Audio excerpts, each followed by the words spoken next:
Por fin, rezaba un artículo publicado en la Gaceta de los Sport del viernes 15 de diciembre de 1899.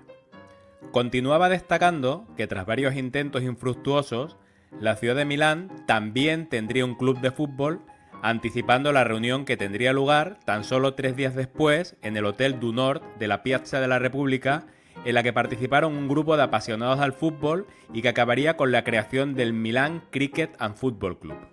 El líder de los fundadores, el inglés Herbert Kilpin, comunicó ese mismo día los colores del club en un potente manifiesto fundacional. Seremos un equipo de diablos. Nuestros colores serán el rojo, como el fuego, y el negro, como el miedo que infundiremos a los adversarios. Hoy, en Café Karlovich, os traemos el 11 de gala del Milán.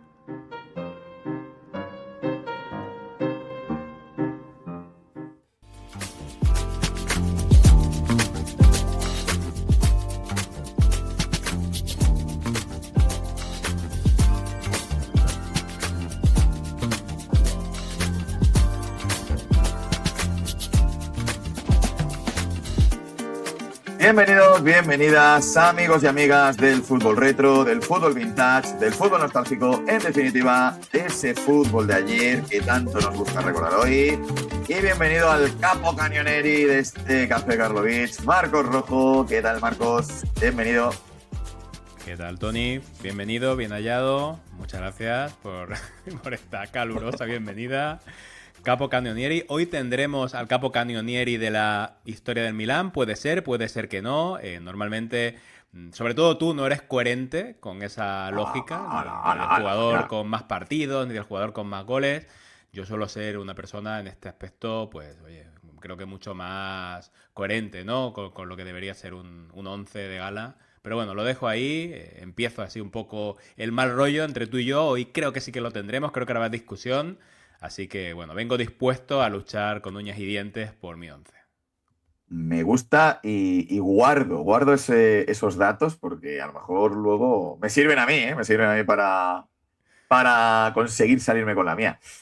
Pero así es, bienvenidos a todos un día más porque hoy vamos, como bien ha adelantado Marcos en esa fabulosa introducción, vamos con un once de gala. El último, si no recuerdo mal, Marcos, ¿fue Milán o fue Valencia? Que ya me baila un poquito la memoria, porque ya hace tiempo. Bueno, fue el Valencia. El último que hicimos fue el ¿Fue Liverpool Valencia o fue y... Valencia? Eso, Sí, Fue Valencia, correcto. fue el Pues el Valencia anterior y fue ya iba Liverpool. tocando. Exacto, va tocando y bueno, volvemos a la Serie A porque ya hicimos en su momento el once de gala de la Juve. Para los nuevos o para los despistados, recordamos simplemente, súper rápido, hacemos un once histórico con los mejores jugadores de la historia, en este caso del Milan, los que nosotros consideramos los mejores, cada uno luego dará su argumento. Marcos tiene un once, yo tengo el otro, los que coincidimos, ahí se quedan. Los que no, pues debatimos y luchamos y nos peleamos de mala manera para colocar a nuestro jugador. Las únicas reglas, es un 4-3-3 con una cierta coherencia, no vale poner aquí solo a los goleadores de lateral izquierdo o lateral derecho. Y, por supuesto, el tema retro, que el día del Liverpool casi nos pegáis porque no pusimos a Van Dijk o a Salah, recordamos, 15 años hacia atrás. Es decir, en este caso, estamos ya en 2026, pues bueno, estamos 2010, 2011 como barrera. No significa que se ha jugado en 2009 y debutó ese año y a partir de entonces fue una leyenda a cuenta. No, contamos que haya tenido un grueso de su carrera por lo menos hasta esa fecha. Dicho todo esto, yo creo, Marcos, que no me dejo ninguna regla más, ¿no? Que haya que tener en cuenta con este once de gala de un equipo que yo diría, Marcos, yo no sé tú, pero para mí es un equipo de esos que te marca la infancia. De hecho, es un equipo que yo creo que tuvo su último gran apogeo primera década del 2000 y era el equipo que cuando tú eras muy bueno era, ¿no? ¿Qué te crees? El Milán, es aquí, ¿no? Es que es el que marcó, ¿no? Un poco nuestra referencia, ¿no? Como equipo tope máximo que se podía alcanzar. Pero es un once y un equipo que viene muy a colación cuando hablamos de fútbol retro porque ya han pasado casi 20 años desde que vimos al último Gran Milán. Así que para nuestros seguidores más jóvenes puede resultar extraña esa afirmación de que el Milán es uno de los mejores equipos de la historia e incluso, ya diría Tony, que los de nuestra generación se pueden haber acostumbrado a ver un equipo de poca relevancia incluso en el calcio. Pero el Milán fue grande, fue muy grande. Y como homenaje, pues hoy vamos a hacer el 11 en nuestro Café Karlovich. Y como siempre, como siempre hacemos antes de empezar con nuestro 11, vamos a dar algunas pinceladas del club para que entremos en calor. Ya hemos contado en nuestra introducción que el Milán fue fundado en diciembre de 1899 y fue un equipo al que le costó mucho arrancar en lo que a títulos se refiere. Pero a partir de los años 50 empezó a levantar títulos y con el paso de los años el palmarés acumulado por el equipo rosonero le iría dando la razón a su fundador, al que hemos comentado también en la introducción, a Herbert Kilpin. Hablamos de un ganador de 7 títulos de la máxima competición continental, Copa de Europa, Champions League, 63, 69, 89, 90, 94, 2003 y 2007. El segundo club con más victorias tras el Real Madrid, a los que hay que sumar otros 4 subcampeonatos. Un equipo que cuenta además con 2 recopas, 68-73, y 3 copas intercontinentales, ganadas cuando el prestigio de esta competición era mucho más alto de lo que es ahora. A nivel doméstico, 19 ligas italianas, tercero en el ranking, eso sí, muy lejos de la Juve, la gran dominadora del calcio, y a un título de distancia de su vecino de ciudad, el Inter.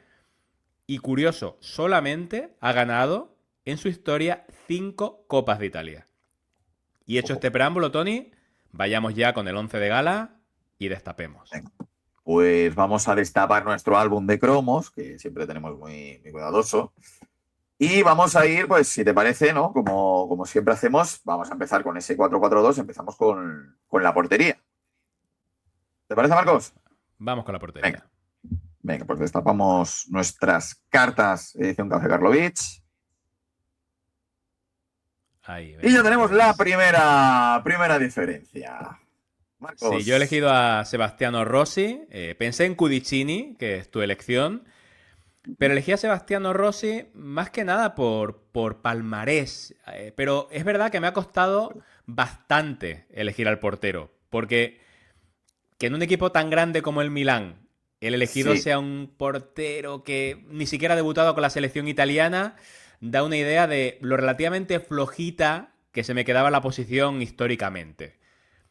Probablemente el portero con más prestigio internacional sea Lorenzo Buffon, que es pariente, que no abuelo de Gigi, pero en un equipo con 7 Copas de Europa, nombrar a uno que no lo ganó me resultaba chocante. Y a ver, no es que fuera malo Sebastiano Rossi, pero tampoco está al nivel del resto de los integrantes de nuestro 11, como ya veremos. Por menos del mío, igual del tuyo puede ser que sí. Rossi llegó con 26 años, tras algunas buenas temporadas en el Cesena, que era el club de su ciudad natal.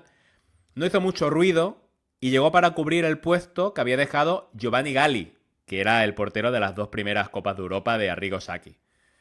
Un meta Galli con más pedigrí que Rossi, más pedigrí internacional por haber debutado con Italia, por ejemplo, aunque nunca fue el portero de la selección.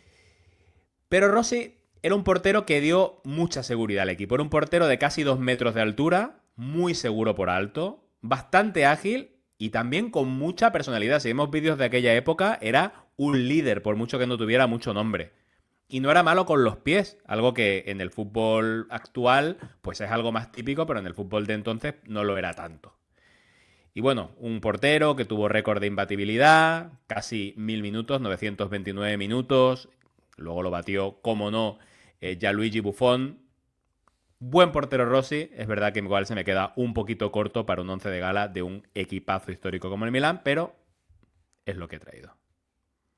Pues sí que llevas razón, te voy a dar la razón en que es verdad que un equipo tan potente como el Milán, yo creo que esta es la posición. Fíjate, yo pensaba también que lo íbamos a tener complicado para coincidir, pero por lo que dices, ¿no? No ha habido una superestrella a nivel de portero. Quizás la gran esperanza en su momento fue Donnarumma, pero ha coincidido con un Milán muy en horas bajas, ¿no? Fíjate, yo mi alternativa a Cudicini era Dida. Sí, Que también pensé en realmente Dida, por palmarés, de hecho es el gran portero a proyección internacional, portero titular con Brasil, pero me metí en las profundidades del Milan y me fui a esos años, maravillosos años, final de los 60, 70, y chico, un jugador que apodaban Il Ragno Nero, la araña negra, pues tenía que ser el portero titular de este once histórico. Cudicini, portero de gran tamaño, un jugador sobrio, con unos muy buenos reflejos. incluso hacía acciones muy espectaculares cuando era necesario. Es verdad que llegó muy veterano al Milán, llegó con 32 años, pero pese a esa gran edad, exhibió un grandísimo nivel y además, pues oye, consiguió cojar un gran palmarés con una Copa de Europa, una Recopa, Copa Intercontinental, Scudetto y Copa de Italia. Para mí, Fabio Cudicini tiene que ser el portero titular de este histórico Milan. Sí, yo he dudado entre Gali, Cudicini, Rossi, Dida, como comentaba, ¿no? Es verdad que es relativamente difícil, Lorenzo Buffon, claro, es Sí, relativamente difícil elegir a un portero. Rossi tiene 12 años en el club, tiene una Copa de Europa, igual que Cudicini. Giovanni Gali tiene dos, por esa lógica hubiera tenido que elegir a Giovanni Gali, pero claro, tiene menos trayectoria en el equipo, muchos menos años, muchos menos partidos. Es difícil, es complicado. sí. También hablamos normalmente de que en caso de duda primamos el hecho de mezclar épocas. No sé por qué, pero me da que en la defensa vamos a tener bastantes jugadores de la época de Sebastiano Rossi, por lo Es cual, probable. venga, te compro a Cudicini. Primera victoria, vamos. No, pero sí es cierto que incluso es que el debate es lo que decimos, no hay una leyenda histórica, icónica. Si hablamos de la Juve portero, obviamente se nos viene Buffon a la cabeza, por ejemplo, ¿no? Si hablas de Real Madrid, te va a venir tres porteros, cuatro, pero porque han sido súper significativos. Pero hablando del Milan, es verdad que es como, pues, Dida, pero Dida porque era el último. Entonces, claro, costaba. Pues si te parece, Marcos, vamos con el resto de la defensa. Hacemos como siempre, ¿no? Cogemos la defensa completo y así ya nos quitamos de duda porque nos solía pasar a lo mejor que coincidíamos con uno de los dos centrales. Primero uno, luego el otro. Entonces destapamos la defensa al completo y Venga, vemos si hemos vamos a acertado. ver. Venga, Venga, vamos a ver 3, en cuánto que 2, hemos coincidido. 1. ¿Tú crees Destapa que hacemos y pleno? vemos. Yo Yo creo digo que que sí. vamos a coincidir en 3 de 4. Venga, yo también lo creo. A ver. Bueno, a todo esto, para quien no lo sepa, no hablamos antes de hacer las No, no, por alineaciones. supuesto, Ah, por pues mira, supuesto. Anda, mira, hemos pues coincidido solo en dos. 2 de 4. Venga, pues mi defensa es Mauro Tassotti, Cesare Maldini, Franco Baresi y Paolo Maldini. La mía es Cafú, Baresi, Costa Curta y Maldini. Temía que me fueses a poner a Nesta. Bueno, estuvo también en la terna de Estuvo, centrales. pero yo pensaba que salía más por Alessandro Nesta. Pues lateral derecho. Cafú es el prime de los laterales derechos. Internacional brasileño, campeón del mundo, campeón de Europa con el Milan, jugador espectacular, marcó época. Siempre se ha tenido, de hecho, ¿no? Esos termómetros de laterales. Roberto Carlos a la izquierda, Cafú derecha. Para mí, en un once de carrerilla histórico, entra Cafú sí o sí. Marcó época, estoy de acuerdo. La discusión es, bueno, también estoy de acuerdo en que es uno de los mejores laterales derechos de la historia. Marcó época en el Milán.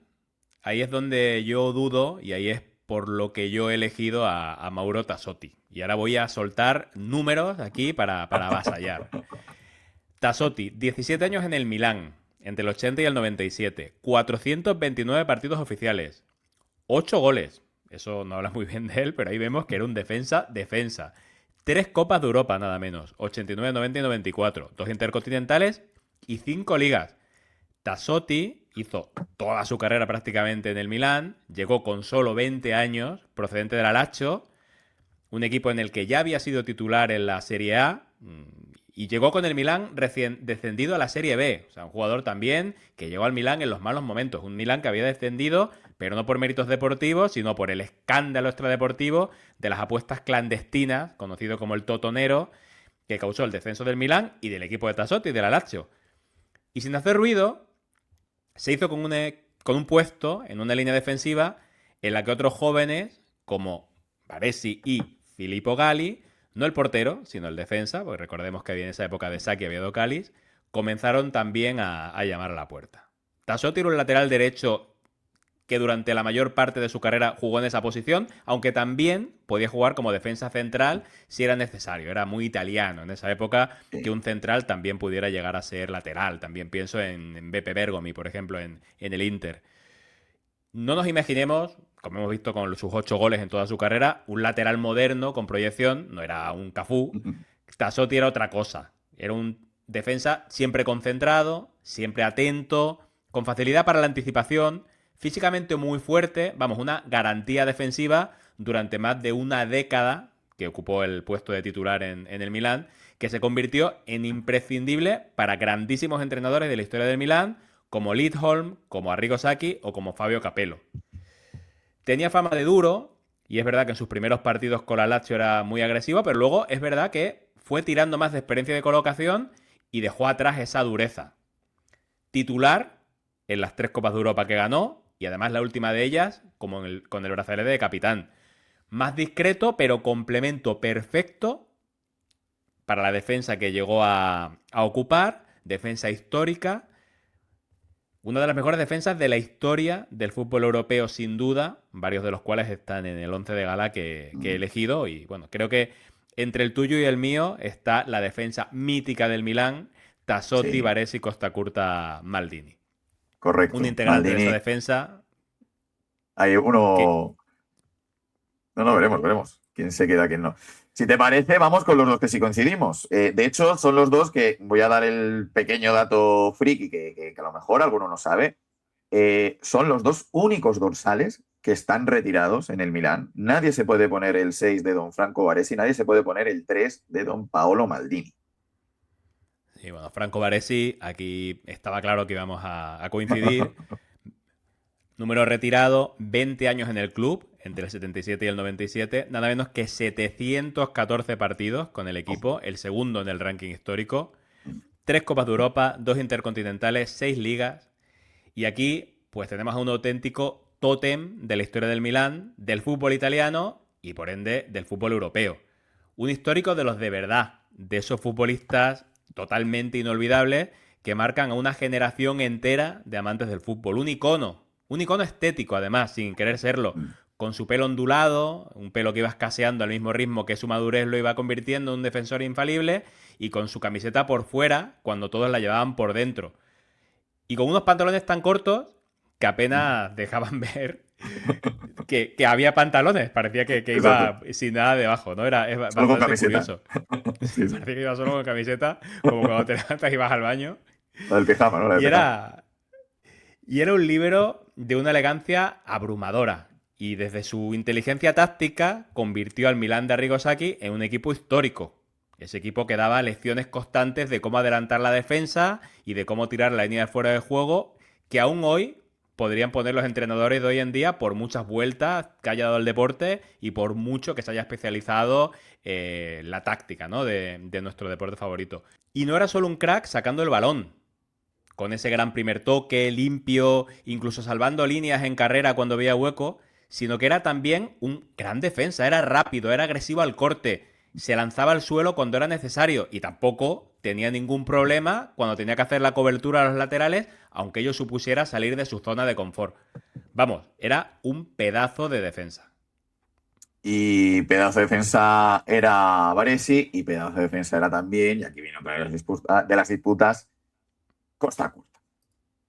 Alessandro Costa Curta, alias Billy Costa Curta, no es un one man club porque empezó su carrera, perdón que lo estoy mirando aquí en la chuleta, comenzó su carrera en el modesto Monza, en tercera división, y de ahí da el salto al Milan, en la 86-87. Si me utilizas que Tassotti, que es el quinto máximo jugador con minutos en la historia del Milan, tiene que entrar, ¿no? Entre muchos motivos, ¿no? Por esa acumulación de minutos en el 11 del Milan, el tercer jugador con más minutos en la historia del Milan, don Alessandro Costa Curta, tiene que entrar. Si ponemos a Batman, ponemos a Robin. El escudero, fiel escudero del gran Franco Baresi, como dices, formaron una pareja de centrales que con otros centrales podríamos jugar al imaginario, ¿no? De que bien se combinarían. Esto lo sabemos, esto lo hemos visto, lo hemos vivido. Fue una defensa sólida, que funcionaba a la perfección en esa era, sobre todo, ¿no? Tan brillante de Arrigo Sacchi. Para mí, Vares y Costa Curta no se pueden separar. Eso es, como te he dicho antes, Batman y Robin tienen que ir juntos y tienen que formar parte de este once. Bueno, bien vendido. Además, me has tirado, ¿no? Que estás utilizando el mismo argumento que Te lo he utilizaba yo con dicho. Tassotti, ¿no? Para que no te pueda rebatir. Pero bueno, bien, bien jugado, pero es que yo tengo una carta también muy potente aquí para El jugar, papi, el porque yo papi. en A la ver el posición de papi. central tengo a nada menos que Cesare Maldini. Y yo lucharé por Gran él por varias entrenador, gran razones. entrenador. Sí, el entrenador de Paraguay, en el Mundial también. Sí, sí. Pero aquí hay varias razones para luchar por Cesare Maldini. Evidentemente era un jugadorazo. Yo creo que se lo Sí. merece, simplemente por cómo se desarrolló su carrera como jugador en el Milán. Pero no es la única razón en este caso. También hay una tendencia, Tony, que hemos dicho antes, a que las diferentes épocas gloriosas de un club pues, se vean representadas en el 11. Pero tampoco es la razón principal esta última, sino que yo creo que no vamos a tener una ocasión como esta en la que un padre y un hijo coincidan en un once histórico. No sé si te Pues nos ocurre a vamos a... ti algún otro caso, en algún deporte incluso. Sí, hombre. Solo Simeone y Juliano Simeone. todavía, todavía está por ver, igual que LeBron y Bronny, ¿no? Pero Ahí sí no que no lo sé. veo, ahí no ves. Parece que no, ¿eh? Yo no sé si Giuliano y el Cholo o LeBron y Bronny, quién tiene más opciones de estar en el once histórico de un ¿Quién club o en dice que un este año no es quinteto el histórico. año? Tú imagínate, cuando, dentro de 15 años, Juliano cuando ganó la primera Copa de Europa. Bueno, Oye, bueno, ¿eh? eso puede pasar. Estamos grabando en un momento en el que el Atlético está en semifinales de la Champions, entonces, bueno, ya has metido el Atleti, además, también aquí Hombre, dentro claro. del capítulo. Check-it, ya, Estaba check-it. faltando, ¿no? El check. Y bueno, Cesare Maldini, además de todo esto, además de ser el padre de Paolo, estamos hablando de un jugador con 12 años en el club, con 347 partidos, una Copa de Europa y 4 ligas. Un Maldini que llegó de Trieste con 22 años, que fue el capitán de la primera Champions, la del 63, jefe de la defensa desde el puesto de líbero de un equipo dirigido por el gran Nereo Rocco, un equipo que basaba su dominio precisamente en la solidez de esta línea defensiva, en una época en la que los dos equipos de Milán, uno con Nereo Rocco y el otro con Eleno Herrera, luchaban por la hegemonía europea y también por ser el que mejor ponía en práctica el catenacho, con Maldini en el bando milanista y Armando Picchi en el bando del Inter como prolongaciones del campo de sus entrenadores. Cuando hablamos de líberos italianos de los 60, pues no pensemos en Beckenbauer, no pensemos en Gaetano Chirea, imaginemos a un jugador escoba que se situaba por detrás de la línea defensiva para barrer y corregir aquello que sus compañeros dejaban pasar. Eso era Maldini padre. Y lo hacía pues con mucha nobleza y mucha elegancia, con colocación, sin para nada tirar de juego sucio. Pero también tenía cierta técnica y esto le valió para llegar a jugar en el centro del campo. No tuvo una carrera tan prolífica con Italia como podemos esperar, con 12 años de carrera en el Milán, siendo capitán. La verdad es que debutó muy mayor, disputó solamente 14 partidos, capitaneó a Italia aún así, en el Mundial de Chile 62, ahí tenemos una prueba del carisma y de la personalidad que tenía, un jugador con tan pocos partidos en la selección siendo capitán. Y como comentábamos antes, esto ya no influye evidentemente en la elección, pero también fue entrenador, una carrera en los primeros años bastante discreta, una carrera en la cual también estuvo en las divisiones inferiores de la selección italiana y llegó a dirigir a Italia en el Mundial de Francia 98 y a Paraguay en el Mundial de 2002. Para mí, Paraguay. Tony, con todos estos componentes, ya lo decidiremos al final, cuando Sí, sí. metamos al cuarto integrante de la defensa, pero voy a luchar a capa y a espada por el bueno de Cheche Cesarone, que es como se lo conocía por su ligera tartamudez. El hijo sí que va fijo. O sea, un jugador que debuta con 16 años, bajo las órdenes de la última sílaba de ese Grenoli, que tanto marcó época también en el Milán, de Nils Lidholm, en el 85. Eh, ya no es el palmarés, que es espectacular, Marcos, porque son 5 Copas de Europa, es un Mundial de Clubes, 2 Copas Intercontinentales, 5 Supercopas de Europa, 7 Scudettos, una Copa de Italia, una de esas poquitas copas que ganó el Milan, 5 Supercopas de Italia. Ya no es eso. Ya no es que debutase con 16 años, no es que sea ya el jugador que más minutos y partidos ha jugado con el Milan, 902 partidos exactamente. no es ya su solvencia y su polivalencia de poder jugar tanto de lateral izquierdo como de central, es la brillantez con la que lo hacía, la elegancia con la que lo hacía, la eficacia con la que lo hacía. Yo creo que estamos hablando de uno de los, ya ni siquiera te digo laterales o centrales, te digo uno de los mejores defensas de toda la historia del fútbol. Marcó nuestra época, por ejemplo, por sin ir más lejos. Paolo Maldini, obviamente, lo hemos dicho antes, de hecho su dorsal número 3 está retirado, toda una institución. Podríamos decir que se trata de Don Milan, ¿no? Utilizando ese término, o Mister Milan. Paolo Maldini, obviamente, coincidimos ambos, pero hay que destacar su figura porque, desde luego, si hablamos de leyendas, si hablamos del Milan, él es la leyenda. Bueno, es que son 24 años con el Milán. 24 años, del 85 al 2009. Dices lo de debutar con 16 años, pero también retirarte pasados los 40. Correcto. Claro, no sé qué es más complicado, ¿no? Y no siempre que un jugador se retira tan veterano ha debutado tan joven, ¿no? Pues normalmente las carreras no duran tantísimos Claro. años y ni muchísimo menos con la fiabilidad física que mostró Maldini.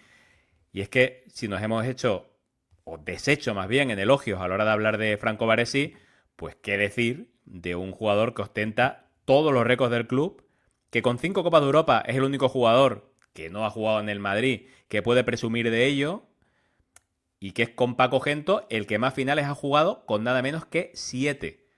Es un caso muy curioso, además el de Maldini, porque toda la vida jugó de lateral izquierdo a pesar de ser diestro. Y desde esa banda, desde que debutó con solo 16 años, como hemos dicho, dio una lección tras otra de fundamentos defensivos con una planta impresionante. Era alto, medio un 86, era rápido y, como hemos dicho, tan resistente que aguantó hasta los 41 años. Y con un nivel altísimo, sin apenas lesiones de gravedad.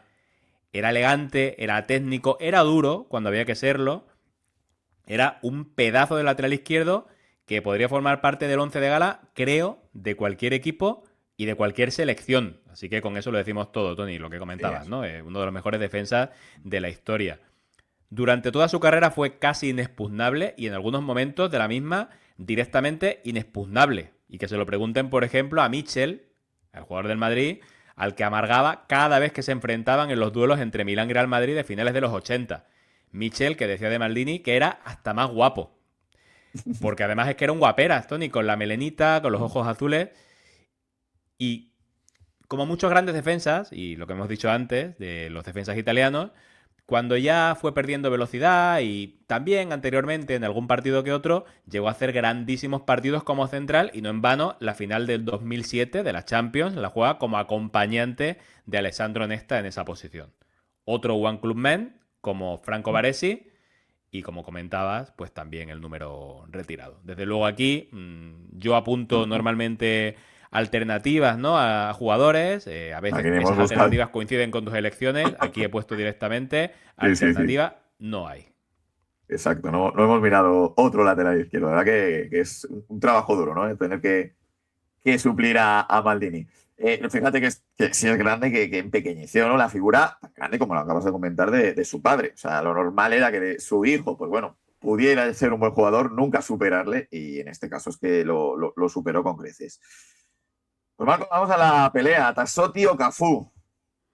Yo en Bueno, esta te voy a dar la razón, en el sentido de que es verdad que Cafú, porque voy a ser consecuente, aunque tú digas que no lo soy, al igual que forcé la salida de Zidane en ese once de gala de la Juve, porque para mí creo que su mayor esplendor no fue solo en la Juve, se identifica más a Zidane, por ejemplo, con el Real Madrid incluso. Cafú es verdad que tuvo una carrera muy dilatada, tocó varios clubes y es cierto que en el Milán, pues bueno, al final llega en esa última Copa de Europa de 2007, pero es verdad que a lo mejor le falta un poquito más de recorrido, por lo menos unos cuantos más de años para haber formado parte, ¿no?, de este once de gala, como si es verdad que se ganó a pulso Mauro Tassotti. O sea que esta te la compro. bueno, yo fíjate, y esto no tiene nada que ver, pero ya que has abierto el melón, fíjate que yo pienso que el Zidane de la Juve fue mejor que el Zidane del Madrid.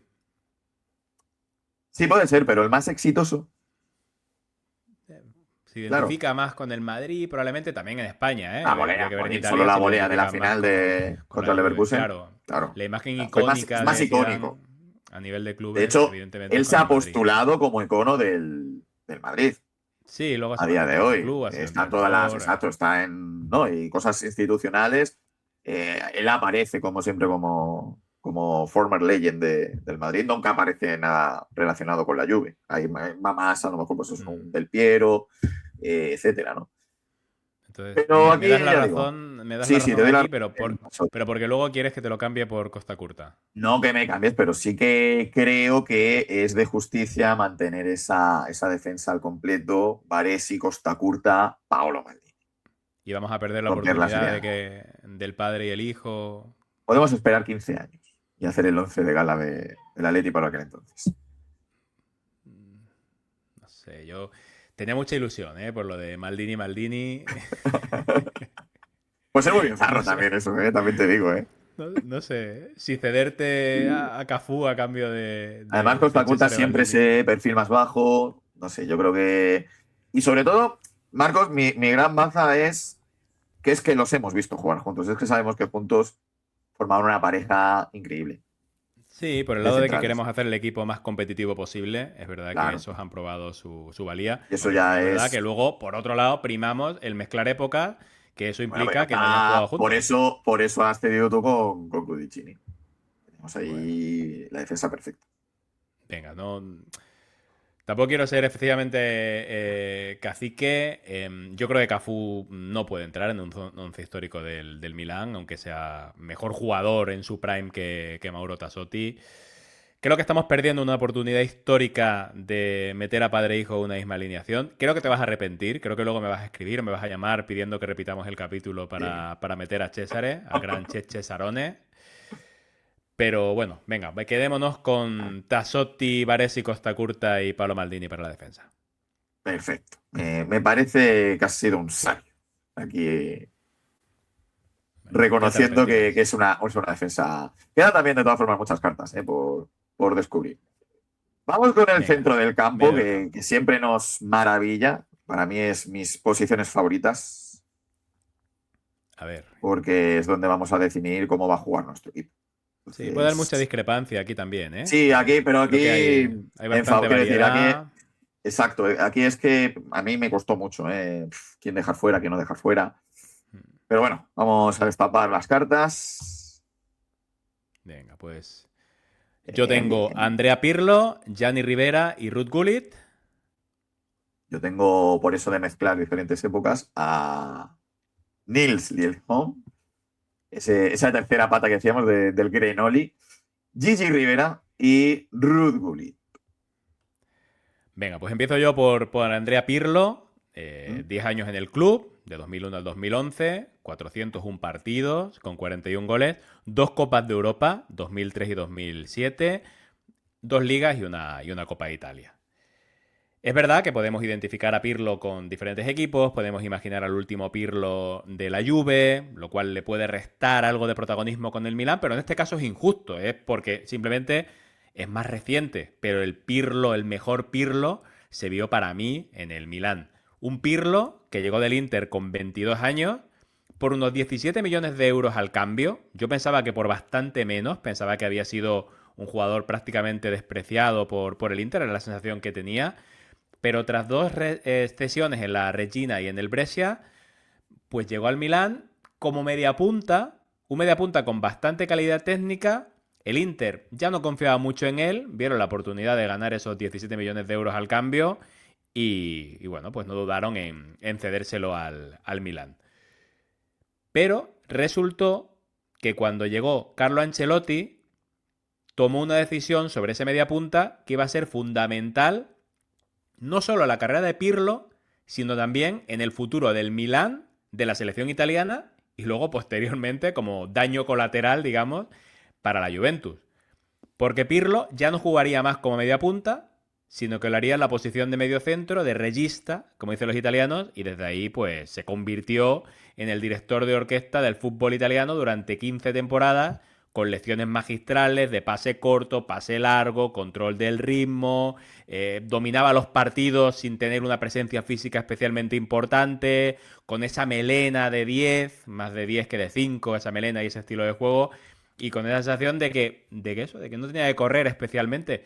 Un pedazo de jugador que daba la impresión de no ponerse nunca nervioso y que tenía también un guante a balón parado y que con su escudero Gennaro Gattuso pues se encargaba de la bueno, básicamente de ser probablemente o uno de los mejores centros del campo del fútbol europeo, casi de la historia del fútbol europeo, con ese cuarteto con el propio Gattuso, Pirlo, Clarence Seedorf y Kaká. No sé, Tony, no sé, entiendo, que Lidl Sí, pueda no, estar también en la yo te discusión, entiendo a ti, pero ¿eh? Pirlo es mucho, mucho, mucho Pirlo. Y lo tenemos en la retina, lo tenemos muy reciente, lo hemos visto, nos ha maravillado. ¿Por qué no hemos puesto a Gattuso, por cierto? Porque lo tenemos que haber puesto. Me hubiese Bueno, bueno, gustado mucho ver a Gattuso, ¿eh? Yo lo intenté con Gattuso Albelda en su día. sí, sería una discusión similar a la de Albelda, ¿eh? Aunque Sería yo creo así, que sí, sí, sí, incluso sí. aquí tiene menos cabida Gattuso todavía de Sí, la hombre, que sí, sí, sí. considerábamos que tenía Albelda en el Valencia en su momento. Yo, fíjate, me he acordado mucho de Clarence Seedorf. También es verdad que, bueno, pues es un jugador que tiene éxito en el Ajax, luego tiene éxito en el Madrid. En el Madrid yo creo que, fíjate, tuvo menos del que pudo haber tenido. Yo creo que le faltó recorrido, pero luego Seedorf en el Milan fue tremendo. Me encantaba Clarence Seedorf.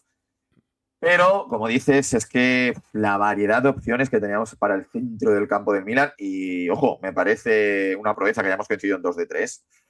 Yo me voy por Lidholm, por lo que hemos dicho antes, ¿no? El buscar un poco también en el pasado. Claro, que ahora vamos a tener que debatir entre si nos vamos un poco al pasado o nos vamos entre comillas, al futuro, ¿no? Lo más reciente que hemos tenido dentro de las limitaciones que nos ponemos para este 11.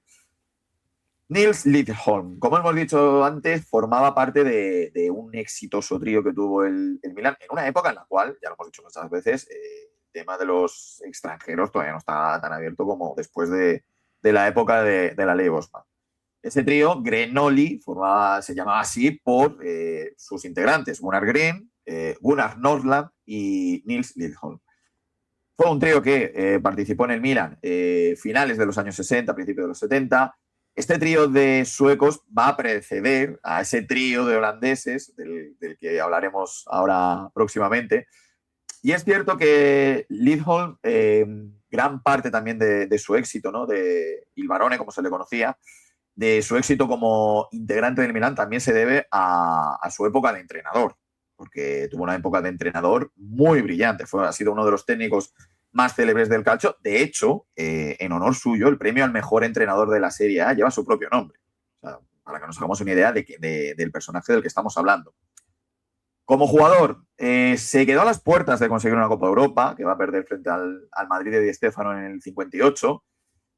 Pero eso sí, se va a saldar con un buen botín de títulos a nivel nacional, 4 ligas italianas, 2 Copas de Italia y bueno, luego a nivel internacional, pues incluso conseguirán una medalla de oro en los Juegos Olímpicos del 48. Mirada al pasado, mirada al futuro. Hablemos primero de Gianni Rivera y de Ruud Gullit y ahora ya debatimos. Sí, sí, mejor. Yo he estado tomando nota. Se quedó a las puertas, destacó sobre todo como entrenador. Bueno, yo he ido tomando nota Fue un de grandísimo, fue un argumentos. excepcional centrocampista, ¿eh? Fue un He ido grandísimo tomando nota de jugador. argumentos que me has ido dando Sí, para sí, sí, rebatir. sí. Pero Tenía una venga, gran clase, era un jugador que, ojo, no le hablando de ponen un clase. nombrecito así tan guapo si no la lías. Hablando de clase, vamos a Gianni Rivera.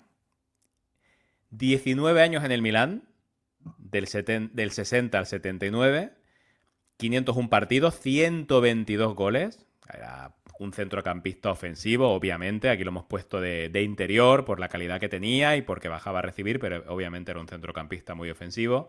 2 Copas de Europa, las 2 de los 60. 3 ligas italianas. 4 de las 5 Copas de Italia. Balón de Oro, siendo jugador del Milán en el año 69, evidentemente, siendo jugador del Milán porque no jugó en otro equipo. Y bueno, a nivel selección, campeón del Euro 68 y subcampeón del mundo en el 70.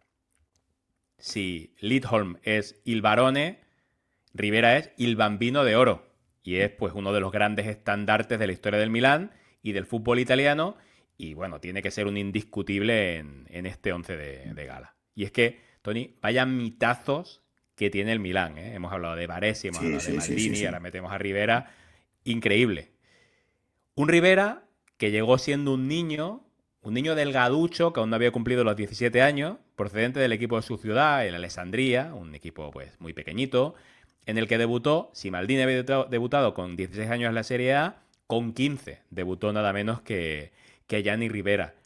Y desde el principio, desde su llegada al Milán, se hizo con un puesto de titular como sustituto natural de otro de los grandes jugadores de la historia a los que hemos dejado fuera.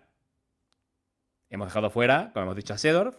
Hemos Sí. dejado fuera, que no hemos hablado de él, a Fran Rijkaard.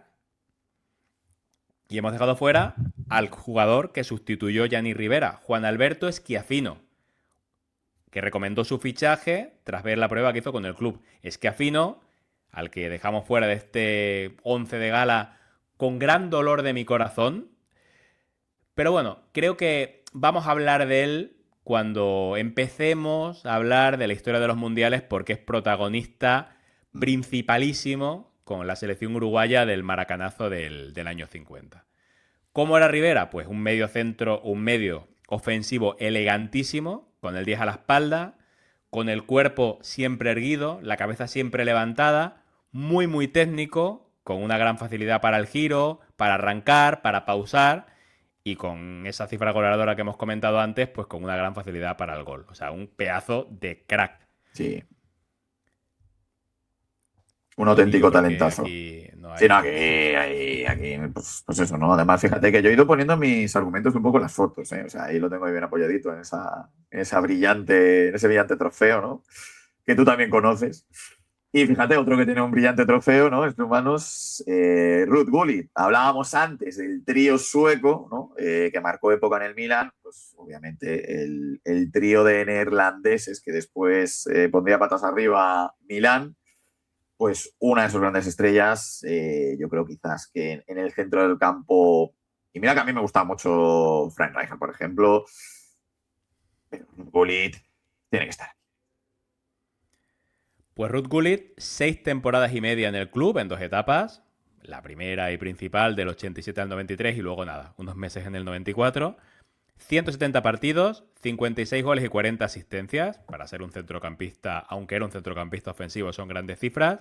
Se llevó 2 Copas de Europa, 89 y 90, 3 ligas y 2 intercontinentales. ¿Y cómo era Gullit? Pues era un centrocampista completísimo, exuberancia pura, con 1,91 de altura, que ahora destacaría. Pero es que en los 80, en un fútbol con menos componente físico que el actual, pues imaginaos, lo hacía aún muchísimo más. Tenía un despliegue impresionante que unió una gran calidad técnica y una llegada al gol que lo convirtieron en uno de los mejores futbolistas del mundo en la segunda mitad de los 80. Además era tácticamente muy bueno. En el PSV, el equipo del que llegó, incluso llegó a participar en algunos partidos como líbero.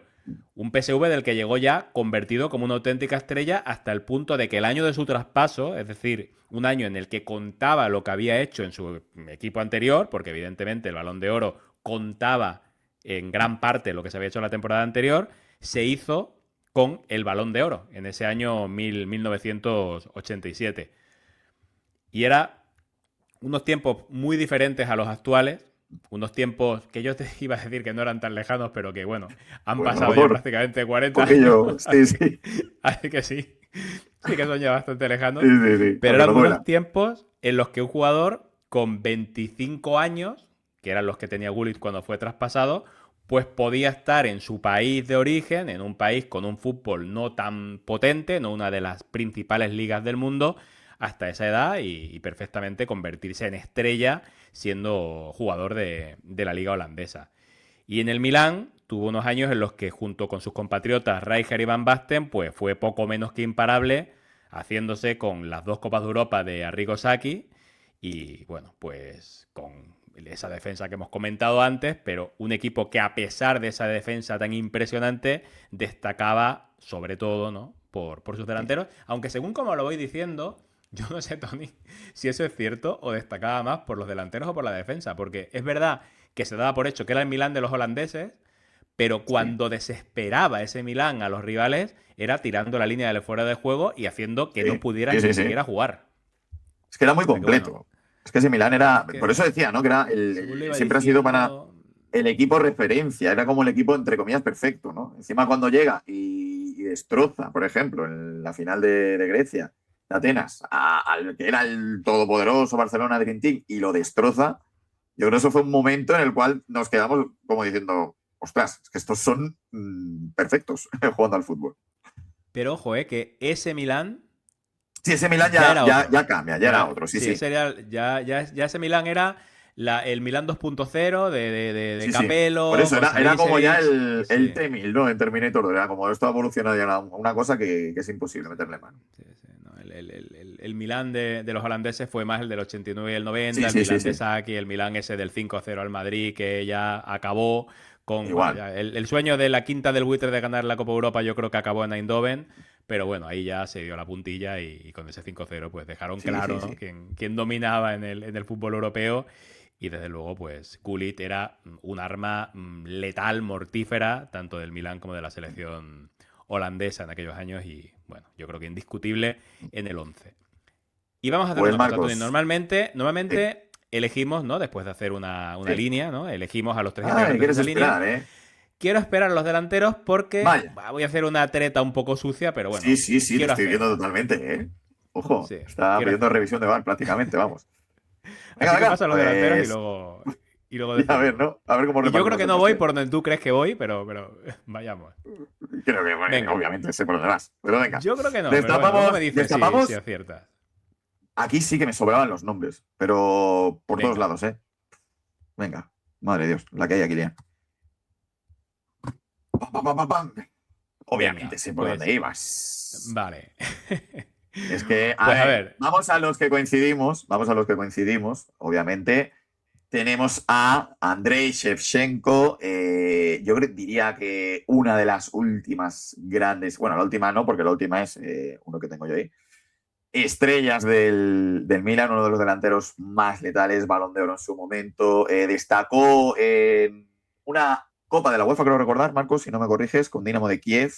no, esa era la Copa Europa contra el Es verdad, partido Copa de aquel Europa, del Camp cierto, Nou. cierto, Sí, cierto, sí, cierto, el cierto, partido del cierto. Camp Nou. Y de repente era como, ¿quién es este chico? Se lo llevó el Milan y vaya la que lió en el Milan. Háblanos más de Andrei Shevchenko. Sí, bueno, era un jugadorazo, Andrei Shevchenko, que pasó nada menos que 8 años en el Milán, de los 99 al 2006 y luego en el 2008, en un caso similar al que hemos comentado antes de Ruud Gullit, con una segunda etapa un poco extraña. 322 partidos, 175 goles, segundo máximo goleador de la historia del club, ojo. Una Copa Europa, la del 2003, una Liga Italiana solamente en 8 años, una Copa de Italia y el Balón de Oro de 2003. Como comentabas, ¿no, Tony? Llegó al Milán, explotó en el Dinamo de Kiev, dándose a conocer en el año 98 con un hat-trick en el Camp Nou que enterró definitivamente a Vítor Bahía como portero del Barcelona. Y el año siguiente, porque yo pensaba también que Shevchenko había fichado por el Milán al año siguiente de jugar aquel partido en el Camp Nou, pero no. Se mantuvo un año en el Dinamo de Kiev, o sea, eso también sería ahora mismo imposible. Claro. Y ese año siguiente, al hat-trick del Camp Nou, llevó al Dinamo de Kiev a semis. Y además se las hizo pasar canutas al Bayern en esas semifinales de la Champions. Y claro, como Gullit, un poquito más joven, pero como Gullit ya llegó con vitola de estrella absoluta. Ya no era una promesa, era una estrella. Ni siquiera era un Prosinecki de un año en el Estrella Roja y luego pegársela en el Madrid. Era ya un jugador consolidado a nivel europeo. Y claro, no decepcionó en el Milán y se convirtió en el mejor jugador del equipo y se proclamó máximo goleador del calcio, capo canonieri, como dicen allí, en su primera temporada. Y eso que no era un 9 puro, sino que era un delantero total, con un físico tremendo. Era muy fuerte, era rápido, pero es que a la vez era ligero de movimientos, era muy liviano, era muy técnico. Es una combinación bastante curiosa, ¿no? Esa fuerza, esa potencia, pero a la vez esa livianidad. Y tiene una conducción de balón y un regate en carrera que es que en sus momentos de prime físico resultaba casi imparable y aparecía por cualquier frente del ataque Y además tenía una facilidad para el gol, apareciendo por cualquier parte impresionante, porque tenía un disparo terrible, además desde fuera del área. Y como efeméride, bueno, como no efeméride, sino como también aspecto destacado de su carrera, no es un gol espectacular, pero sí es el gol de la tanda de penaltis que dio la Champions del 2003 al Milán, y ese fue además el año en el que se llevó el Balón de Oro. Luego es verdad que se apagó relativamente Se fue al pronto, según fue Chelsea perdiendo su físico en también. el Chelsea, no hizo básicamente Mm. nada, volvió al Milán. No fue una carrera longeva, Y le pasó pero lo que era le un pasa a crack. muchos futbolistas de que no pertenecen a grandes selecciones. Al final, pues se ve ese escaparate, ¿no? Que ensalza muchas veces figuras de Eurocopas, mundiales. Pues es verdad que a jugar en una Ucrania, pues no le dio ese escaparate, ¿no? De poder lucirse en esos inicios de verano, ¿no? Sí, sí, sí. Bueno, eso también siempre le lastró, igual que ha podido lastrar a Ibrahimovic o a otros jugadores, ¿no? De selecciones no tan Sí, bueno, potentes, pero bueno, bueno, llegó a Ibrahimovic disputar fases tiene buenos finales. momentos con Suecia, por ejemplo, en fases finales de Eurocopa. O sea, no te hablo ya de ganar, pero sí es verdad que por lo menos de verles, por ejemplo, no sé, se me viene a la Sí. cabeza, yo qué sé, el jugador del United, no me sale el nombre ahora, que juega en Gales. Solskjaer, No, hombre, ese es de Noruega. ¿tú cuál dices? Del El United. extremo, Ryan Giggs. Ryan Giggs. Ryan Ryan Giggs. Giggs. Ryan Giggs con Gales, por ejemplo, no es lo mismo que luego Gareth Bale, que por ejemplo sí que pudo disputar fases finales con Gales y sí que, bueno, por lo menos tuvo ese escaparate, ¿no? Pero sé que muchos futbolistas que por sus selecciones, pues no han podido por lo menos verles, aunque sea, ¿no? Ya no te digo llegar a ganar o llegar muy lejos, por lo menos lucirse en esos escenarios, ¿no? Sí, Pero ahora bueno, ya juegan aún tantas así yo selecciones. creo que, claro, ahora ya sería fácil. Ya Pero en solo el si eres fútbol que nos Italia. gusta, salvo Italia, que se borra, que quieren vacaciones, el resto sí que el que quiera prácticamente se apunta en una lista y viaja. Pero lo que sí es cierto, que hemos coincidido ambos, que Shevchenko ha sido uno de los grandes últimos 9 a nivel mundial y bueno, esa excelencia se ha visto recompensada en este once de gala. Luego, Marcos, yo creo que jugador fetiche de ambos, yo creo que este lo compartimos. Sí. Ya más allá de títulos, más allá de Marco Van Basten, yo creo que es uno de los talentos mayores que ha habido en la historia del fútbol. Sí, ya hablamos de él en el gol que Sí, marcó a la URSS con la selección holandesa. Ahí hicimos una radiografía ya de Marco Van Basten. Yo lo he puesto un poco más por banda, porque luego en el puesto de Ariete tengo un jugador bastante menos sí, móvil y bastante menos sí, sí, elegante sí. que él. Pero bueno, un pedazo de jugador Marco Van Basten, un auténtico mega crack. 8 temporadas en el Milán, del 87 al 95, aunque, como ya comentábamos en este capítulo que he citado antes, las 2 últimas temporadas las pasó totalmente en blanco por las malditas lesiones, que fueron Exacto. las únicas que pudieron pararlo. 205 partidos, 129 goles, 2 Copas de Europa, 2 Intercontinentales, 2 Ligas Italianas, una Copa de Europa, una Copa de Italia, perdón, y nada menos que 3 Balones de Oro.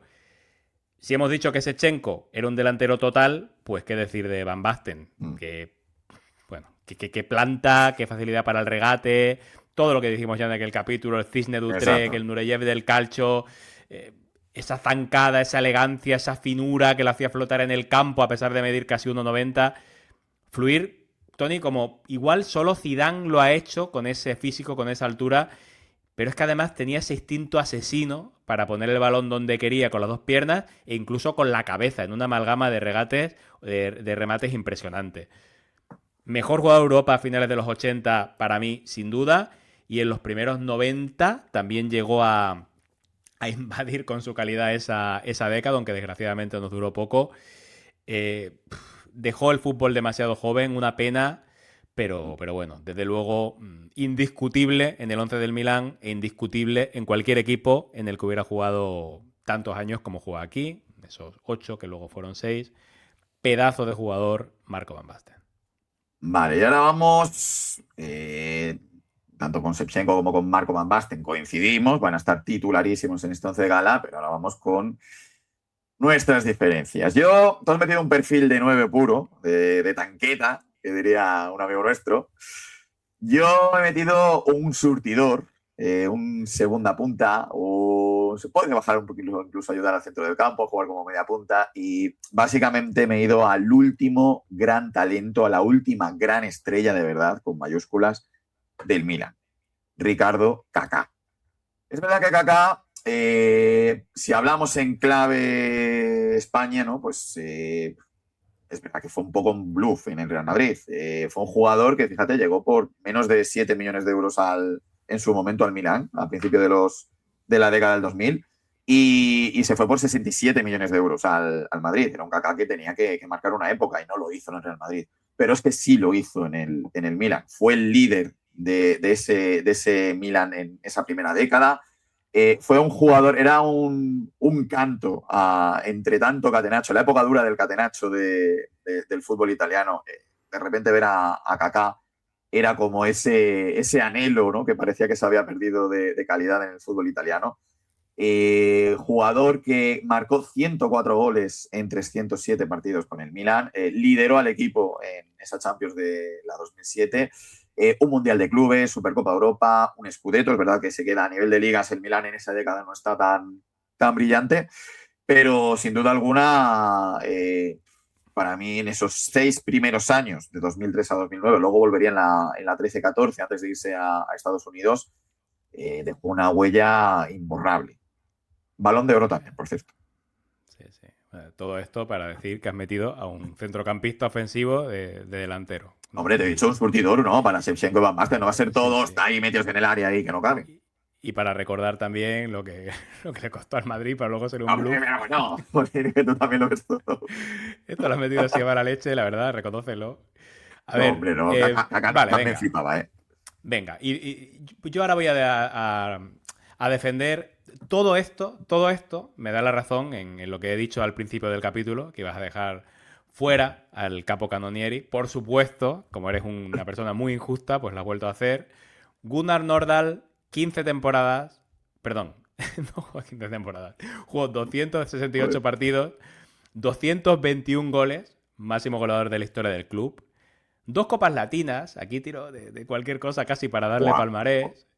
Ya hablaremos de la Copa Latina, una Tony. partida a la chapa con su hijo también. Ya hablaremos de la Copa Latina porque es una competición más importante de lo que parece. 2 ligas italianas, una Copa de Italia y bueno, vamos Tony, a darle al máximo goleador de la historia del Milán. ¿Cuánta Copa de Europa? ¿Ha dicho? No había Copa de Europa en ese momento. Probablemente si la hubiera habido, pues lo hubiera podido ganar.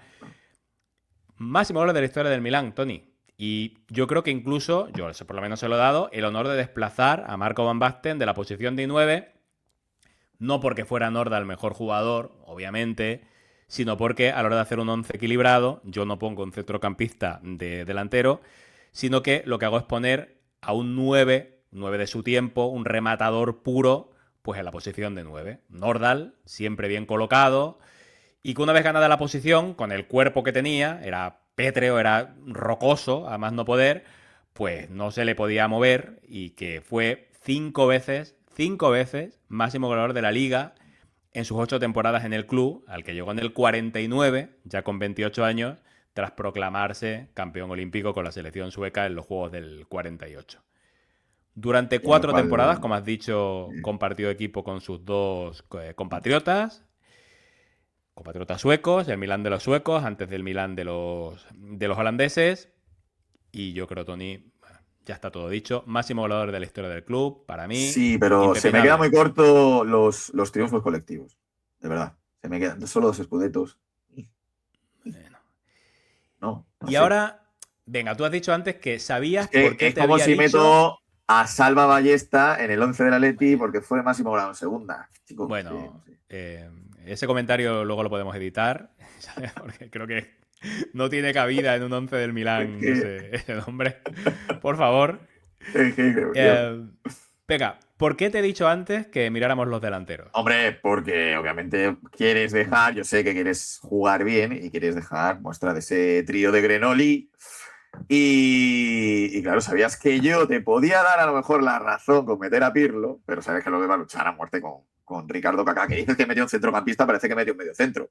He metido a un media punta, segunda punta. Es decir, yo lo he equilibrado realmente porque he metido a 2 bestias del área, como Van Basten y Shevchenko. No voy a meter una tercera bestia del área. He metido un tío que puede surtir gol, que tiene gol, que te puede dar pase de gol, que te va a gestionar, te va a canalizar todo. Entonces, con bastante movilidad, que además a balón parado era buenísimo. Que encima tenía planta Ricardo Kaká, no era un Juninho de la vida de unos 60, no, era un tío bastante alto. Muchísima. Y sobre todo, Marcos, eso, ¿verdad? Innegablemente la calidad daba gusto verlo. O sea, ocurre como Me con Pirlo, ¿eh? encantaba, Eso te lo digo. Kaká daba gusto verlo y sobre todo una época del fútbol italiano que se iba endureciendo más, que parecía que iban ganando paso las férreas defensas y Ricardo Kaká fue, vamos, de repente maravilló el Milan y sobre todo, Marcos, yo lo quiero meter por eso, ¿no? Como último gran jugador del Milan, último gran balón de oro, yo diría, del Milan, que hoy en día todavía sigue siendo pues, un equipo de Europa League. Bueno. A ver, yo había metido a Nordal y te había dicho que viéramos los delanteros para tener a un integrante del Grenoli que no fuera Claro, Lidholm. Y claro. digo, bueno, Que pues no vamos fuera a ver río. los delanteros, te cuelo a Nordal y así pues te puedo quitar Claro. a Lidholm. A ver, Podemos hacer una cosa, te intentando propongo hacer... una.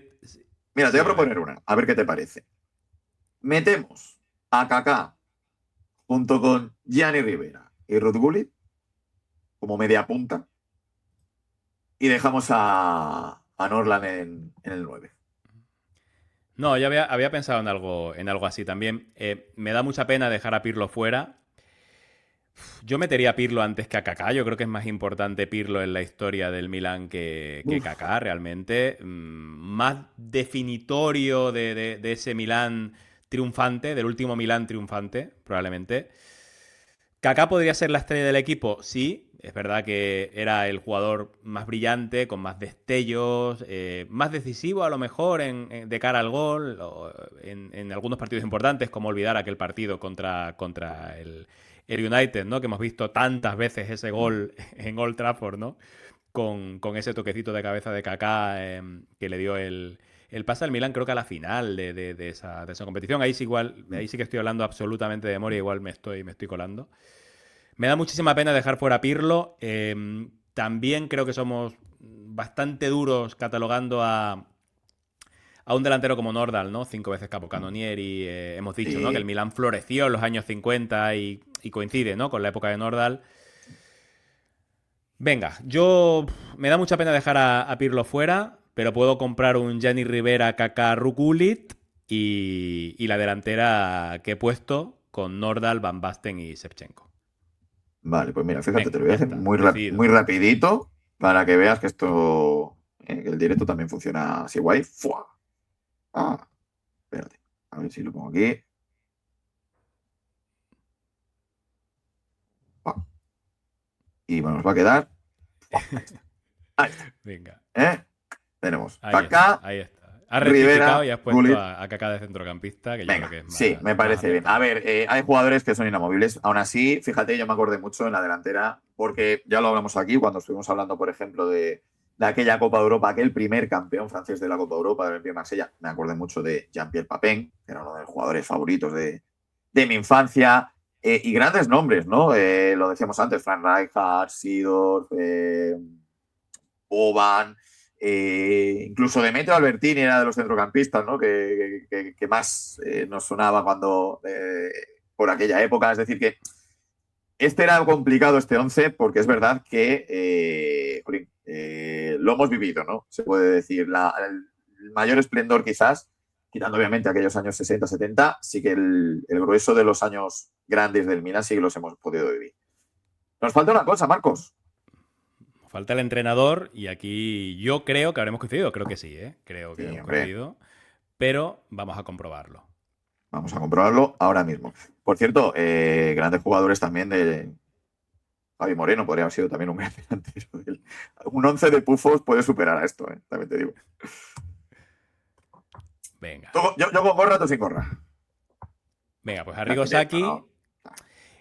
Había alternativas, ¿eh? O sea, no era Maldini, no era Baresi, no era Rivera. Aquí había alternativas. Pues tenemos a Nereo Rocco, tenemos a Fabio Capello, tenemos a Carlo Ancelotti. Pero Lindholm. Lilholm incluso. Pero es que yo creo que no ha habido un Milán tan perfecto como el de Arrigo Sacchi. Y, Sí. como hemos dicho antes, ha habido pocos equipos europeos que hayan despertado tantísima admiración como ese Milán de los años de finales, ¿no? De los 80, principios de los 90. Un equipo de autor que tenemos que reconocer, por mucho que a ti, Tony, te duela, porque es verdad que aquí sí que tenía yo pensado meter una pildorita del Atlético. Es verdad que en el Atlético, evidentemente, Arrigo Sacchi no triunfó. Tampoco en el Madrid, para nada, como Tampoco director de deportivo. director de fútbol, exacto. Director de fútbol. Director Me de encanta ese fútbol, como título. vimos en el capítulo dedicado a la bomba del Sí, sí, sí. Bernabéu. Pero bueno, yo creo Sí, que Arrigo Sacchi merece estar aquí, en el 11 de sí, gala. sí, sí. 5 años en el club, no tantos como podría parecer. Del 87 al 91 y de nuevo en una segunda etapa en el 96 que fue una etapa para olvidar. 2 Copas de Europa, las que hemos citado ya, 81-90, 2 Intercontinentales, una Liga Italiana solamente. Ojo que ese Milán que estaba triunfando y arrasando en Europa solo ganó una Liga Italiana. Mm. Y me parece, Tony, ahí eso especialmente sorprendente, no sé. Esa Sí, sí, sí, defensa, sí, sí, ¿no? sí, sí. Regular, esos jugadores que nunca fallaban, ese trío de holandeses. Cuando he visto que ganaron solo una liga, bueno, no me lo podía creer, aunque luego sí que, claro, he pensado, ¿no? Coincidieron, pues también Claro. con la época de Maradona, con el Inter de los alemanes. O sea, es que ese calcio era increíble. Teníamos un Milán Exacto. como este que no dominaba el calcio, ¿no? Ni siquiera no lo dominaba mínimamente, ni siquiera llegó a encadenar bueno, ni dos consecutivas, ni dos en Mm. 5 años. Nada, nada de dinastía, ¿no? Que dirían el deporte Nada. americano. Nada, nada. Dinastía a nivel europeo, se puede decir. Bueno, 2 títulos ya se puede considerar una cierta dinastía, pero sobre todo por estilo. Y Tony, yo creo que sí, que las Eh, Copas de Europa cuentan mucho. Las ganaron además como las y sobre ganaron. todo el cómo lo ganaron, el cómo jugó ese equipo. Y fíjate, a mí me encanta, por ejemplo, el cómo llega al Milán, ¿no? Que ya lo recordamos en aquel capítulo del Parma, Sí. ¿no? Entrenando al Parma en un partido de Copa. El Parma en segunda por aquel entonces lo ve Berlusconi y le mola, ¿no? Y dice, este lo quiero yo para el Milán, ¿no? Y mira, fíjate todo lo que surgió después de un partido de Copa, contra un segunda. Pues llegó este arquitecto y lo que dices, ¿no? Es un equipo de autor. Yo creo que se relacionan, tú dices Milan y dices entrenador y te sale Saki automáticamente. Mm. Y tenía que estar aquí. O sea que aquí me congratula haber coincidido contigo. Si te parece, Marcos, antes de terminar, pues repasamos el 11 definitivo que nos ha quedado. Yo creo que de los mejores, de los más completos. Ojo, batir este equipo. Cudicini, Mauro Tassotti, Franco Baresi, Alessandro Costacurta, Paolo Maldini, en la línea de portero más línea de 4. Centro del campo para Ricardo Kaká como media punta, acompañados por Gianni Rivera y Ruth Gullit. Y arriba, dinamita toda la que quieras y gol más todavía, Andrei Shevchenko, Marco Van Basten y Gunnar Nordahl. Pues Todos fíjate ellos que, dirigidos por un gran Arrigo Sacchi. o sea, equipazo, pero creo que es el equipo más descompensado que hemos Sí, hecho eso sí. a la hora de elaborar los 11. Yo cuando has dicho el centro del campo, con Kaká, Gullit y Rivera, Sí. digo, bueno, Falta Gattuso, falta Genaro. O sea, que ves cómo no ahí viene nos meter a roban un Gattuso. balón, pero bueno, Joder. tendría que hacer trabajo extra los defensas. Bueno, es verdad que jugaban con la defensa muy adelantada. Pues mira, igual en esa defensa tan adelantada, Sí. jugando en 30 metros de campo, igual esos Kaká, Rivera, Gullit podían robar algún balón. Gullit, sí que es verdad Gullit que sí, hemos dicho Gullit que sí llegó a jugar puede. como líbero en Exacto. alguna ocasión, lo podíamos poner de medio centro.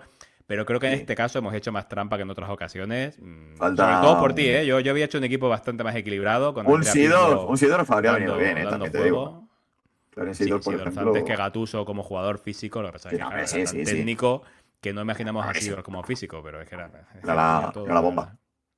Un jugadorazo. Pues Marcos, todo un placer haber debatido Igualmente, contigo Tony. acerca de él. Y sobre todo, un placer haber recordado un equipo tan emblemático e icónico como el Milan en su época buena. Es verdad que ahora, pues como decimos, ¿no? Con suerte lo vemos Europa League, a lo mejor en una fase previa ahí de Champions, pero joder, ya se va echando falta, ¿no? La presencia de un Milan fuerte, ¿no? Como puede estar a día de hoy, por ejemplo, el Inter en la propia Serie A. Sí, sí, ojalá vuelvan. A ver si dentro de 15 años, cuando hagamos el 11 de gala 2.0, podemos Ahí meter está. algún jugador de esta época. Tal cual. No creo que Rafael Leao, por ejemplo, tenga cabida. O Morata. No, para nada. Pues hasta aquí nuestro programa de hoy. Muchísimas gracias, Marcos. Un día más, Capo Carioneri. Nada, Tony, un placer a pesar de todo, a pesar de esas trampas que me intentas poner y de esa falta de coherencia que veo a veces, pero oye, en el fondo Bueno. Para creo eso está el bar. que creo que también ha sido un placer. Y muchas gracias, como siempre, a todos los que estáis al otro lado. Ya sabéis que podéis ayudar a apoyar el proyecto siguiéndonos en nuestras redes sociales, en x@cafecarlovich, en Instagram, en nuestra plataforma en YouTube, en nuestros canales de podcast, Apple Podcasts, Spotify, Evox. Recordad darle likes, suscripciones, compartid, darnos ideas, comentarios. Si no estáis de acuerdo con este 11 y nos tenéis que despellejar, adelante, sois todos libres de hacerlo. Y recordad que esta noche juega el Trinche.